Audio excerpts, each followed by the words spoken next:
Week 12 of the college football season is here. My name is Chris, and I'm here to tell you how I use the unabated DFS Pick'em tool to build my entries over at Prize Picks and Underdog. So start off right here at the top. I'm able to pick the different sports. I only care about college football. That's my bread and butter. I'm also looking at Underdog, and I've selected 3 different games here, 2 SEC ones and a Pac-12 one to help build an entry over at Underdog. So scrolling down here, we see the names, the edges, and what we should be looking at. Jack Veling, the tight end for Oregon State, pops up at the very top with a 15.6% edge.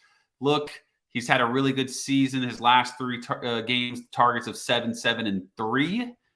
This matchup against Washington will be a fun one, but a tough one. At one point, even there was a line of 4 receptions. I thought that under was even better than this.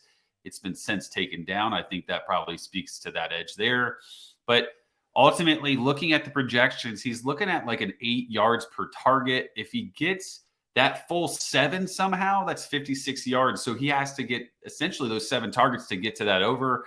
I see him more in the 4.5 to 5 target range, which is why we see him around 46 yards. So what I'm going to do here is quite simply go through the list of things that I like, take a look at the edges, and ultimately add them, and it'll remove those players if they are populating more than once for different profit lines. So I'll add Jack here. That Oregon State Washington game is limited in terms of props. This Jalen Polk prop is interesting. We do see a nice over here. I do think there's a little bit of risk. Jalen McMillan, their traditional receiver 1B, receiver 2 in the Washington offense, played 6 snaps last week. He was hurt. Missed the game before, I believe. Before that, he tried to play against Oregon and got hurt pretty quickly into that one. He's been tough to figure out the whole year because of this nagging injury. Polk has stepped up really nicely, has had an incredible season, hence the projection of nearly 85 yards. I don't hate it. This Oregon State defense is pretty solid. I could see this one, this Washington offense is slowing down. I could see them, only putting up the, 20 to 24 point range, 27 points, something like that, which would make things a little bit tighter here with Polk. I'm going to avoid that one for now. Let's look at the Florida run game. So this one is interesting. There's some tough ones in this mix, but if I need an edge, I'm going to take a look here at this tool and find one for this game if this is one I'm going to be fixated on. So ATN has a line of 48.5. Montreal has a line of 43.5. We have them projected for 65 and 58 respectively. I like the overs, but the caution I would have is, one, I would obviously not play both of them together. I do think this Missouri defense is really solid. I think something around the lines of 3.5 to nearly 4 yards per carry allowed week over week, essentially. So you're looking at probably low 100s in terms of rushing yards for Florida. So that's why I'm avoiding something that's going to be involving both of them. I like ATN more. He's kind of that 1B, but ultimately they split carries amongst the running backs.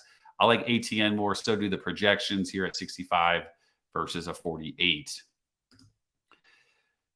Montreal, certainly not a bad option. Again, I wouldn't use both together, but maybe that's one way to vary. I do think one of them definitely hits, potentially both. I mean, our edges like both of them, but certainly you want to be concerned about using both in the same. Looking at Georgia and Tennessee. So this is where it gets interesting, right? So Brock Bowers had an ankle injury that he left the game, I believe it was Vanderbilt. Comes back very quickly after having I think it was a minor ankle surgery. Comes back last week against Ole Miss, has a couple catches, 30-something yards, a touchdown.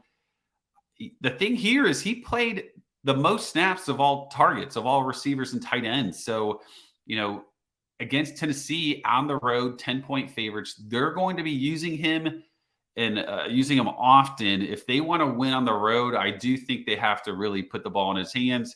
This line of 55.5 is too low in our eyes. It also was lower than this. So it was 52.5 when it originally opened early on this week. I think this is a great play. I think he's going to be full strength. And then that leaves me to Ra Thomas and Dominic Lovett here. So here's some really nice correlation we could have. These are 2 guys that have been more thrown into the picture due to this Bowers injury. So they've seen an uptick there, along with Ladd McConkey. Ra to me is a guy that is that 3rd or 4th option as a receiver. You have a Rosemy Jack Saint, the other guy. They pretty much stopped putting props out for him because his unders were hitting so often. I think Ravra's the play here to correlate with Bowers over. Certainly don't hate, love it. These are two guys that aren't really racking up the yards per target. If Georgia gets ahead on some of these Bowers, potential big play by Bowers, they're going to try to run the ball a little bit, kind of keep away from Joe Milton on that offense. So I do like Ravra. I'll add him here. And then looking on the other side of the field, Jalen Wright, this is a tough one. Coming into this, I always double, triple check the different edges. The number is right. 69 yards is right. When you look at all the baselines for Tennessee, when you look at Jalen Wright specifically, the problem is, or the thing here is that he is a guy that's going to go for 30 yards or 110 yards. So he's a big play machine. Games of 12, 10, 11 yards per carry, and then games of 2 and 3 yards per carry. So I do think Tennessee wants to establish it. I do think he'll get 12 to 15 carries. This Georgia defense is not going to be the most elite run defense. In terms of the options I've looked at today, this isn't my favorite, but I do think the number is right. Ultimately, you got to trust the projections and what we're putting out there. He could easily hit this number at halftime. I think Tennessee does want to run the ball and keep away from Carson Beck and that offense. So I'll add this one here. So here we go. We see my different edges and probabilities. And then let's take a look quickly at Prize Picks. So they have some options as well. So we do have, the nice thing here is a translation of things that we've already put in, this Bowers and Veiling lines. You see a similar line here with Lovett, similar line with Wright. So some of the different guys here, I think they're quite interesting. Similar concept. I mean, one other guy maybe is Ramel Keaton. The Tennessee offense, like I said, wants to run it. They've been super conservative with Joe Milton. And I do think that Ramel Keaton gets impacted by it. Squirrel Wright's getting a lot of usage. But they do have an injury with Dante Thornton, their kind of pseudo third, fourth receiver. Wonder how that plays an impact. Could be just they want to throw it less, just like I've kind of already mentioned. But going into the weekend, I'm excited for the different games. There's no reason for you not to try out the unabated tools. You get a free 5 days with the code SMIZZ. That's SMIZZ. Coming up at the end of the season, next weekend's going to be even bigger with Thanksgiving and those rivalry games. You get Black Friday games.